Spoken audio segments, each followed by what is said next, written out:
तर मी सरकारला याबद्दल सांगितले, सरकारला पत्र पण दिले, आपल्या डिव्हिजनला त्यांचं पत्र आले, पुण्या दिवशी टेंडर काढतील बघूया, प्रयत्न चालू आहे. कारण का तर लाईन स्टॉपला अपघात कमी करण्याचे खूप साधन आहे.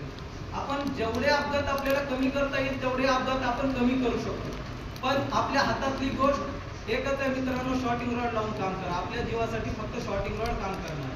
शेवटी आपल्याला किती ठिकाणी आपण यशस्वी होतोय कामामध्ये ते वेगळं, पण काम करत असताना ज्या ज्या गोष्टी आपल्याला अडचणीत येते. आणि मला आता या ठिकाणाहून एक सांगायचं की लाईन स्टॉप ज्यावेळेस तुमच्या आज आपल्या सब डिव्हिजनमध्ये जिथं जिथं लाईन क्रॉस आहे त्या सेक्शन ऑफिसरला तुम्ही आज सांगा. कारण मी तर पत्र दिले त्यांना ते फॉलोअप विचारणारच आहे, परंतु आपल्याकडूनच त्यांना गेलं तर अतिशय लवकरात लवकर काम होईल आणि आपला जीव वाचेल. त्यामुळे आपल्याला सर्वांना काम करायचे आहे. जिथं जिथं क्रॉसिंग आहे तुम्ही सर्वजण आपल्या सेक्शन ऑफिसरला त्या कळवाव्या. जिथं अडचणी आहे ती कळवून टाका. कारण तोंडी कळवू नका मित्रांनो. तोंडी आज साहेबांना पण लय अवघड झाले. तुम्हाला खरं सांगतो, मी धरणे साहेबांसोबत गेल्या इतक्या ह्याच्या अगोदर जास्त फिरत नव्हतो, पण धरणे साहेब आल्यापासून त्यांच्यासोबत सारखं जावं लागले. 100 लोक बोलणार आहेत त्यांना. किती जणांचं डोक्यात लक्षात ठेवायचं त्यांनी पण. हो, त्यांनी प्रत्येकाला होच म्हणणार करतो. तुम्ही पण ज्या ठिकाणी ग्राहकाला जातात त्यावेळेस पण तुम्हाला मुंडी हलवायला लागतं, होच म्हणावं लागते. परंतु आपण काम करत असताना सर्व गोष्टी आपल्याकडे लेखी थोडं घेणं, कारण आपल्या कामाचे, आपल्या कंपनीच्या विकासाचे. आज तुम्ही बदली होऊन जाताल, उद्या तुमचा भाऊ येणार आहे, त्या ठिकाणी तुमचं नाव घेतलं पाहिजे की बाबा या माणसाने या ठिकाणी चांगलं काम केलं. त्याच्यामुळं लाईनमन दिवस साजरा करायचा हेतू कंपनीने अतिशय चांगला कंपनीचा विषय आहे. कारण का तर सगळ्यात मोठी जबाबदारी कंपनीची कळून चुकल्या कंपनीला ही लाईन आहे.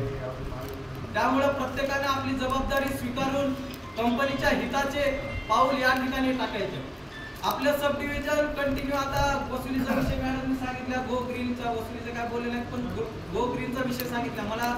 मी एक दिवस सब डिव्हिजनला गेलो आणि मॅडमनी मला विचारलं, तुला गो ग्रीन बद्दल काय माहिती आहे कंपनी? मी म्हटलं मॅडम मला एकच माहिती आहे, बिल फक्त 10 रुपये वाचते तेवढं मला माहिती आहे म्हणून सांगा. तर मित्रांनो अतिशय चांगला उपक्रम आहे.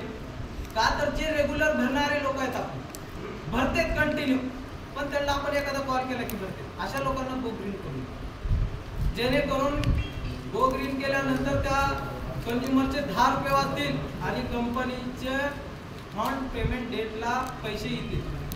कारण आपण आज वरून आपल्याला कितीही जर आपण खालून म्हणलो वसुली मी करणार नाही, मी असं करणार नाही, मी तसं करणार नाही. अहो मित्रांनो, मी असं परिवारामध्ये जर आपण मी असं तसं करणार नाही जर म्हणत असेल, मग परिवार चालणार आहे कसं?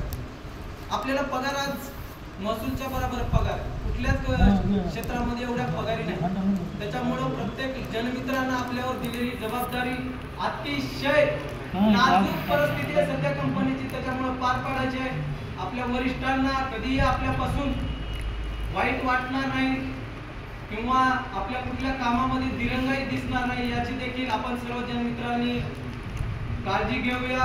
आणि आपल्या सर्व लाडक्या इंजिनियर्स आहेत. माझ्या साहेबनी 3 सब डिव्हिजन मध्ये काम केलं. मी रेणापूर सब डिव्हिजनला होतो, तिकडं पिठा सब डिव्हिजनला होतो आणि परत अवसर सब डिव्हिजन. अवसर सब डिव्हिजनला याच्या अगोदरची पण टीम होती.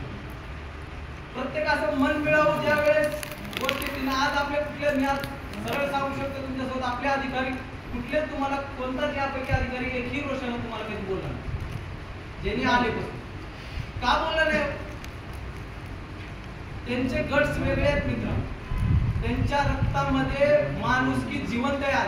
ही आपल्याला या साहेबांकडे बघितल्यावर सर्वांकडे आज दिसतं. त्याच्यामुळे सर्वांनी आपल्या घरचा परिवार, आपण ह्या सब डिव्हिजन मध्ये काम करत असताना प्रत्येकाने आपल्या सेक्शन, आपल्या जो आपल्याला गाव दिले, जो शहर दिले, त्याचा एरिया दिला, त्यांनी अतिशय बारकाईने लक्ष करून काम करायचे. येणाऱ्या काळात आपल्या सब डिव्हिजन मध्ये ताकद आपणच आहोत. आपल्या इंजिनियर साहेबांची मान आपल्याला शेवटी उंच करायची आहे. प्रत्येक ह्या 3 महिन्यात आपण काटावर पास होणार, पण सचिन तेंडुलकर या ठिकाणी उदाहरण लागू होते मित्रांनो. आपण सचिन तेंडुलकर आहे. सचिन तेंडुलकर 10वीला नापास होते, पण आपण काटावर पास होणार. आपल्याला शेवटी हे बनायचं. ज्या ठिकाणी सचिन तेंडुलकरनी शेवटच्या ह्याला आपल्याला त्यांना यावर्षी गेल्या वर्षी त्यांना सन्मानित केलेले. त्याच्यामुळं आपल्याला सगळ्यांना सचिन तेंडुलकर बॉल कसा काय ना बॅट जोरात फिरवायची नाही, बघून फिरवायची, उगा फिरवायची नाही. त्याच्यामुळे सगळ्यांनी अतिशय बारकाईने काम करा. आणि मी या ठिकाणी आपल्या सब डिव्हिजननी सर्व इंजिनियर्सनी मॅडमनी सर्वांनी या ठिकाणी आपल्याला बोलवलं त्याबद्दल